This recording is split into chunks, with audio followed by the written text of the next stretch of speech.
here in the basement of a downtown Toronto hotel. It was Ottawa's promised public consultation, but it happened behind closed doors.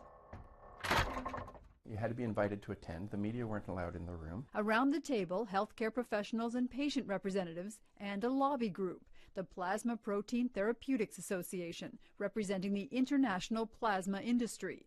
When CBC asked for an interview, the association said no because our member companies are not involved in this story.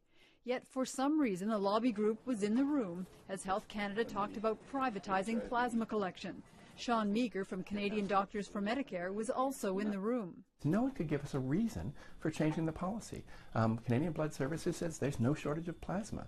The federal government said there's nothing driving this from the public sector.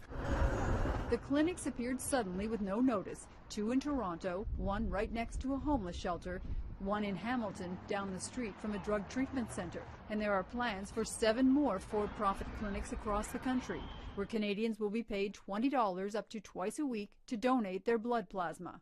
It goes out to the highest bidder, so there's absolutely no guarantee that that plasma is going to stay within Canada. Curtis Brandel has hemophilia, and he's depended on plasma products his entire life. There's absolutely no benefit to Canada for going ahead with this. It's a huge experiment. Plasma is a human raw material, pooled into large batches and processed into a range of products to treat blood and immune disorders. The plasma market is tightly controlled by a small group of international companies. They are self-sufficient in plasma from paid U.S. donors, which means adding paid Canadian plasma won't make much difference to the world supply. But critics fear paying for plasma will hurt Canada's voluntary donor system.